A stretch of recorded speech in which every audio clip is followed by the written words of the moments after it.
everybody, it is I, your all-time favorite scientist, Richard Bleiel.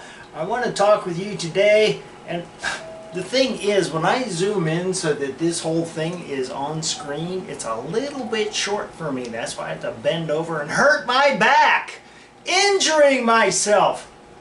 All for you. Okay. Today I want to talk about the scientific method.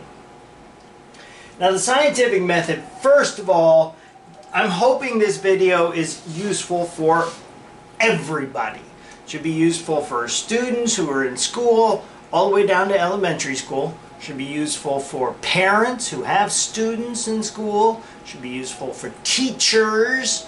The impetus for making this is a friend of mine just started teaching elementary school science.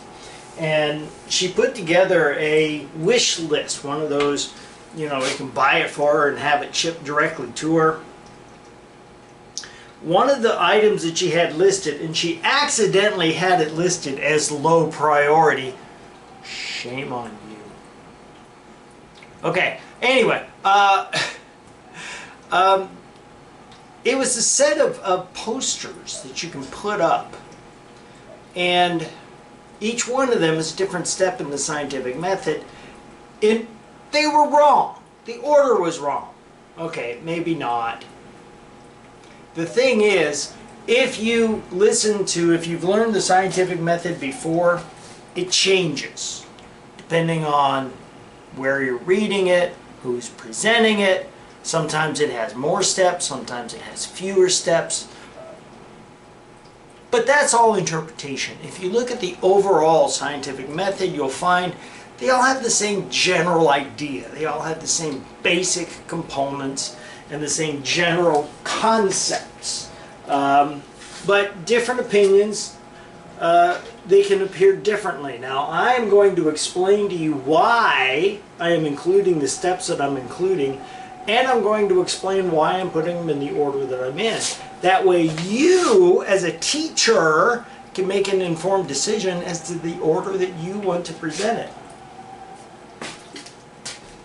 I'm also going to present with you something that you can do as a demonstration for this. It's something I did, believe it or not, in a college-level science course. But it's so quick and easy, and it demonstrates all the principles. It gets them practicing all of the steps. Now, first of all, scientific method is sort of a misnomer. The scientific method is a self-correcting, general, problem-solving approach. It doesn't have to be used in science. It can be used pretty much anywhere. But you're going to see why it's self-correcting in a bit. But first and foremost, the very first step, something you need to understand about science.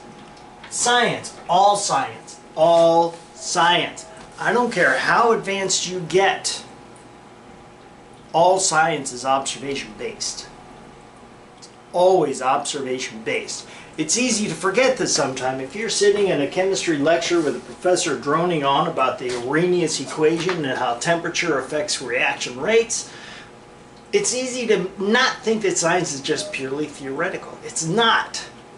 Science is observation-based. The Arrhenius equation was based on observation of reaction rates as a function of temperature. This plays an important role in physiology. A good friend of mine, unfortunately, was in a terrible accident not too long ago. And as a result, for a time, he was running a very, very high temperature. Well, he had an infection. And your body goes to elevated temperatures to try and break down the proteins in whatever's causing that infection to kill off any bacteria or viruses that might be there.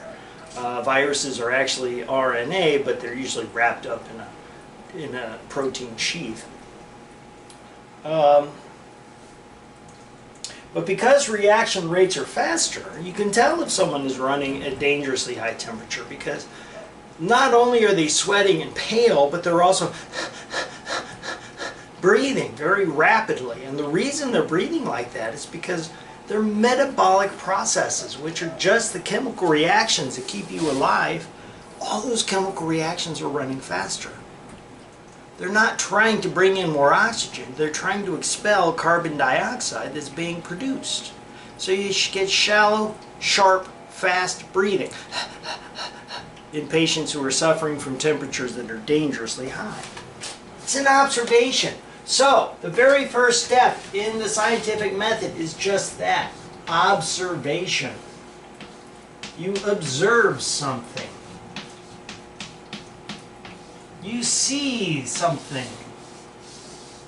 There's something that catches your eye. There's something of interest. That suddenly it's like, whoa, chocolate dipped bacon is real? When I was teaching the scientific method in college, that was our first observation. I asked students, how many of you have heard of chocolate dipped bacon? A few of them had, most had not. This is an observation from the ears. They hear words and they said, whoa, wait a minute, chocolate dipped bacon? Is that a thing? Is that really a thing? So all scientific methods begin with an observation of some kind. You notice something and it makes you wonder. So once you have your observation, the next step is to formulate a question.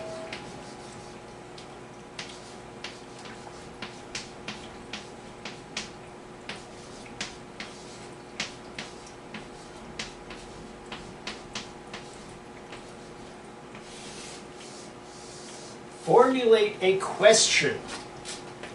And the question has to be formulated well. You know, it's just like, what? That's not a question. That's not a question. Assuming, well, your observation is usually absolute. Yes, there is chocolate dipped bacon. The question might be, in this example, in the example I had, the question became, would I like chocolate dipped bacon? That's the question. It's a very simple question. It has a definitive answer. It's a very well formulated question, as simple as it is. The more simple the question, the better. Now, there are ways in the scientific method we're going to see we may formulate more questions. But that's the next step, formulate a question. Now this is where that scientific company selling those posters and I disagree. The next step, according to those posters, is to formulate a hypothesis. Well, a hypothesis is an educated guess as to what the answer might be. How can it be educated if you have never heard of it before? How can it be an educated guess without some kind of background information? I mean, you've tried bacon, you've tried chocolate. For me, the next step, what I've always learned, and this is why I do this is the next step in my opinion and in a lot of people's opinions, because this is how you get educated to form the hypothesis. Do your research. I'm going to call it a library search. Now I'm calling it a library search because that's how we used to do it when I was young. We didn't have these fancy online search tools. It's a literature search. These days that's easy to do, but it's also easy to get sidetracked and misled. Beware of your sources. Make sure they're legitimate sources. Make sure they're not biased. If you look up chocolate dipped bacon in a library search, you're going to hear how wonderful and delicious and incredible it is from every website trying to sell it. That's a biased source.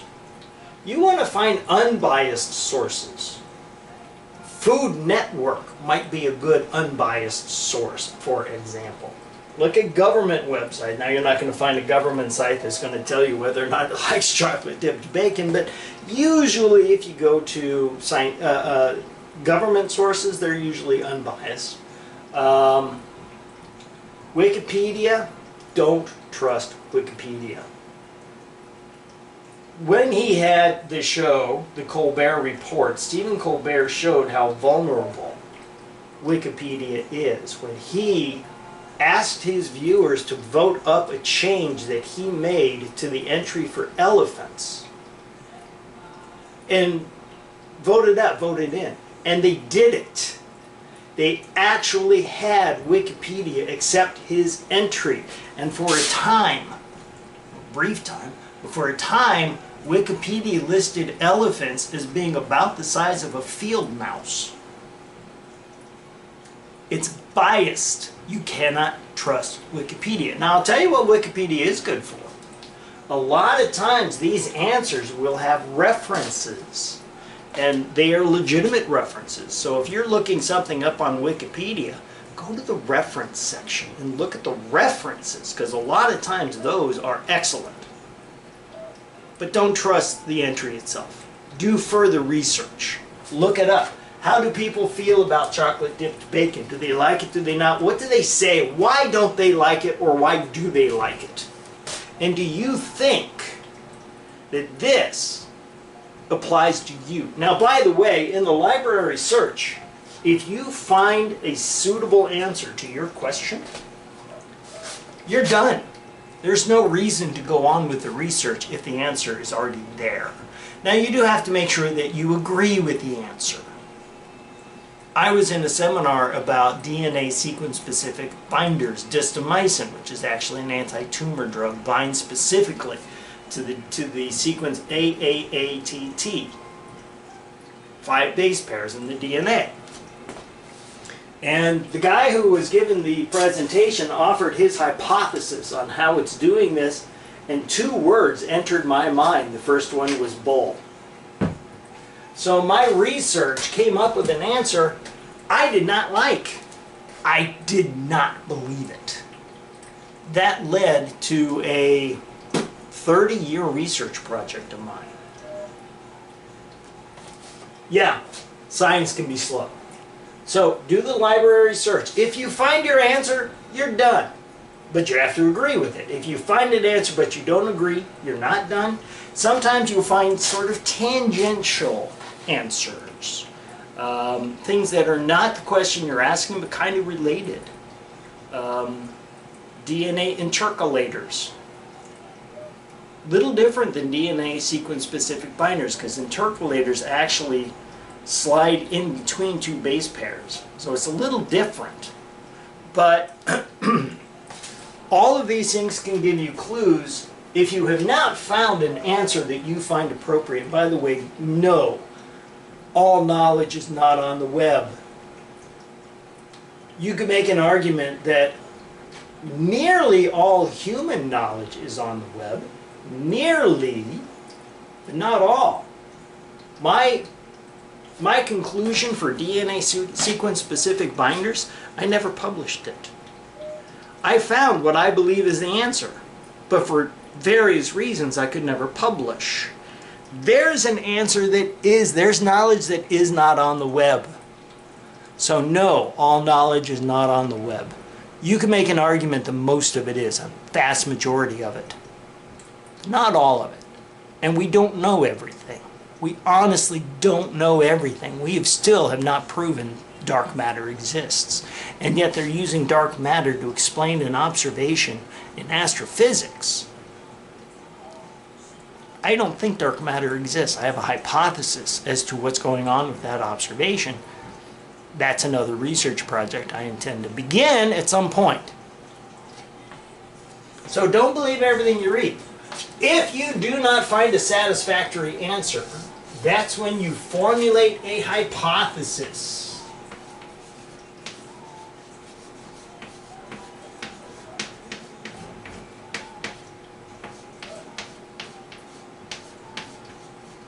This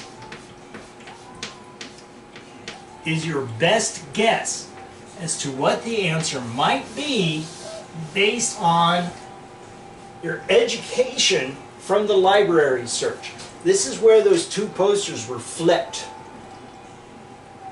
But now that I have some background information,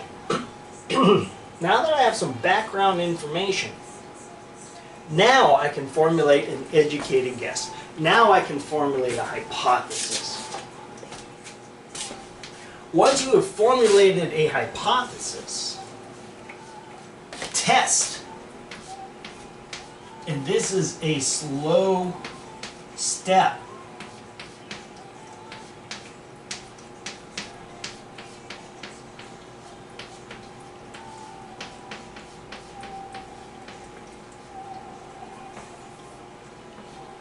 I'm getting myself into a room here.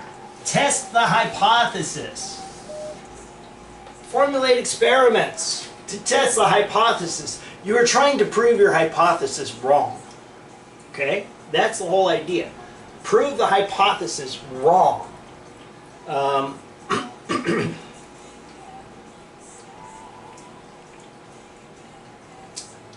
don't think I would like chocolate dipped bacon because I think that the flavors will clash. There's your hypothesis. This is why this is such an elegant example of the scientific method in the classroom. Test the hypothesis. Bring your class some chocolate dipped bacon. Here, eat this. Don't stick your nose up, Johnny. Eat it. Okay. Test the hypothesis. Once you test the hypothesis, you need to evaluate the results.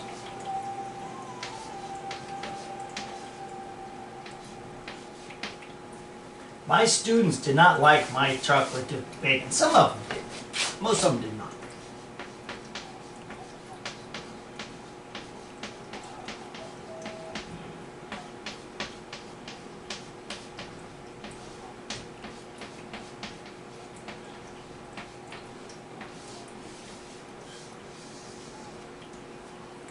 Now this is where the scientific method becomes slow.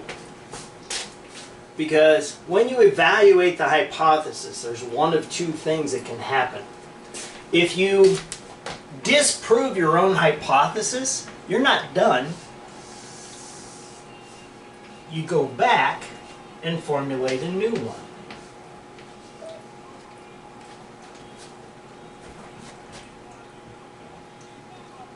If you do prove your hypothesis, you go back and test. Yes, even if your hypothesis proves true in the first test, you're going to go back and you're going to do it over and over and over again. Because you don't want anyone else to prove that your hypothesis is wrong. If there's a mistake, if there's a problem with your hypothesis, you want to be the one to find it. So you're battering on that hypothesis. You're testing it. Every possible variation you can think, you need to test. For example, the reason a lot of students did not like my chocolate dipped bacon is because I used dark chocolate. So now let's formulate a new hypothesis. I don't think I would like it if I had milk chocolate or semi-sweet chocolate. Try different types of chocolate. And every time you're doing that, you are repeating this loop over and over. Even if your hypothesis is correct, it just makes sense. Well, geez. Okay, now I've had it with dark chocolate. Would I like it with semi-sweet chocolate? Would I like it with milk chocolate? Would I like it with white chocolate, although technically that's not chocolate? All of these questions, and you're testing your hypothesis over and over and over again. And you're modifying your hypothesis as needed. Okay? You're modifying that hypothesis as needed. Once you have exhausted your tests, once you cannot think of, okay, I cannot think of another test to do, the final step in the scientific method Report your results in science. And by the way,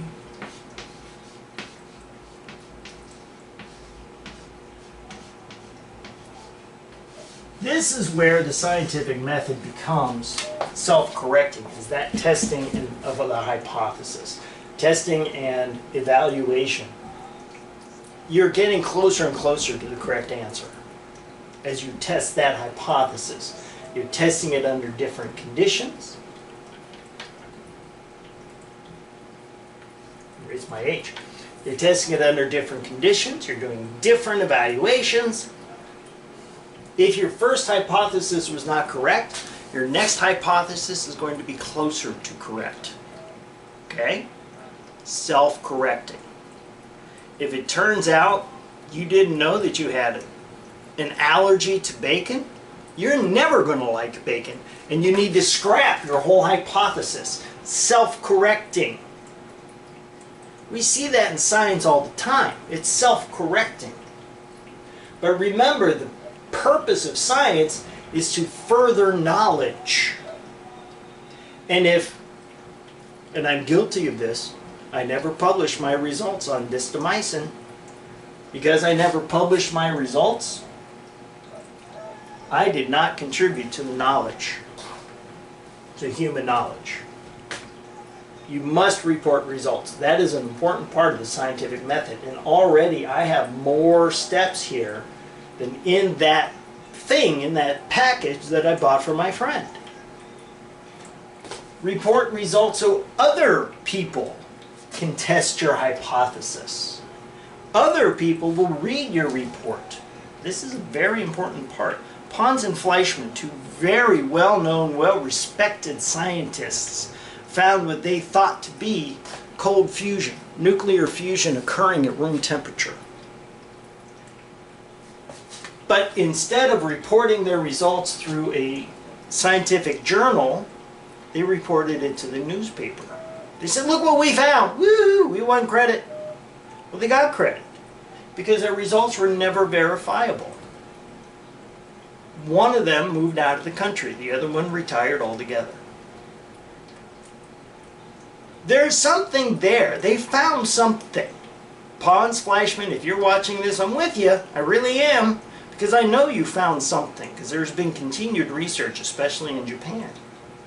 Something is going on. Maybe not nuclear fusion. But there's something going on. And for the most part, that research was dropped. Because they said, no, not nuclear fusion. And it became a taboo subject. Report your results through an appropriate means. You may want to put it on your social media page. Hey, I tried chocolate dipped bacon. I didn't think I would like it, but I did. Now I'm saying I do like chocolate dipped bacon, especially if it's dark chocolate, for example, or milk chocolate. Let's say that. And I'm reporting my results. Now, there are further steps to the scientific method. You know what? Let's go ahead and put them. Well, I'm going to talk about them. I'm not going to put them on the board. For a classroom, this is probably where you stop. But this is a hypothesis. You know what? I'm going to put them up here because they are important to understand the difference. One of the terms that people tend to use for hypothesis is theory. Well, that's wrong. That's wrong. Once you have reported your results, other groups are going to repeat the experiment, and they are going to further test your hypothesis. This is from other groups.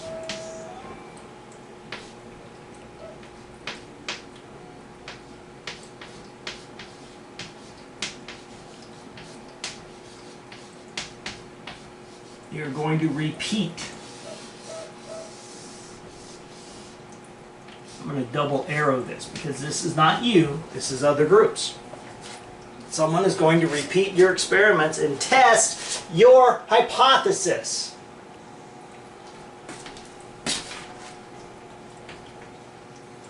So other groups are now testing your hypothesis.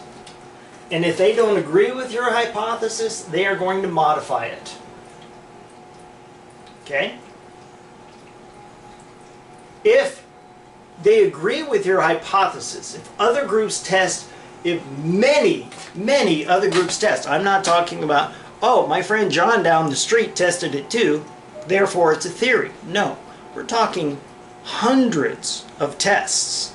If this is tested time and time and time again, the theory hypothesis becomes a theory.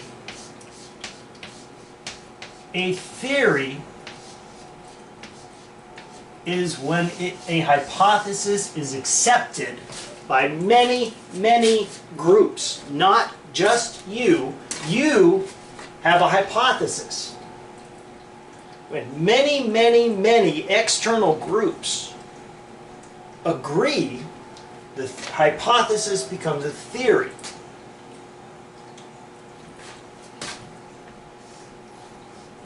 Now, a theory requires a lot of groups.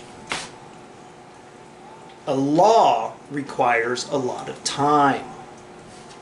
Okay? So when more testing is done over an extended period of time, and it is never disproven, and that's an interesting thing about science. Science can never be proven. It can only be disproven. There is no proof. We talked about this in my thermodynamic series of videos. Nothing can be proven in science. We can only disprove. We can prove that there is no such thing as phlogiston holding together atoms. We proved that. That's a disproof. The hypothesis was phlogiston exists. We found it was wrong, disproved it, therefore we know phlogiston is not real. But if more testing occurs over a very long period of time, if they test the theory over an extensive period of time and it is accepted as generally true, now keep in mind, nothing can be proven, then the theory becomes a law.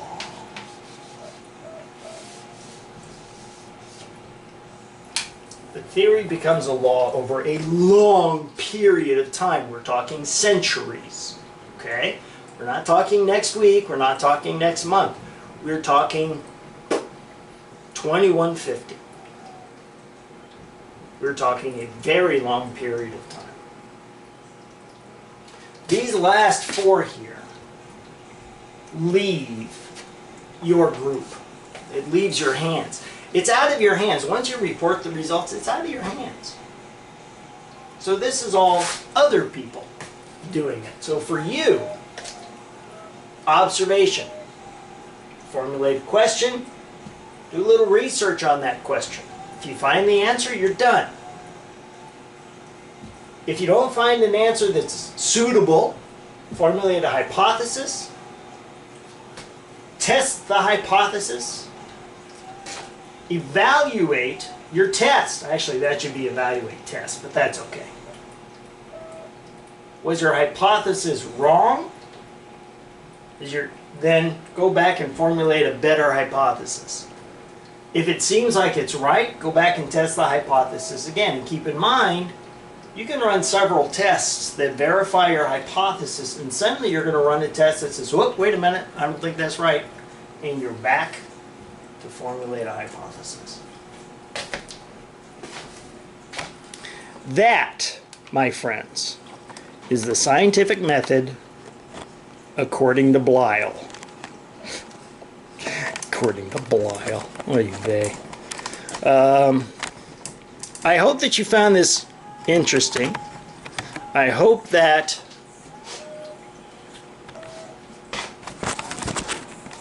okay, I'm just wrapping up. I'm not going to worry too much about this, but let's do it in a little bit better. I hope you found this interesting and informative. I hope I cleared up some things. Keep in mind, wherever you hear about the scientific method, the steps may vary. That's the way it goes. But gives you something to think about. Teachers, I hope that you found this useful.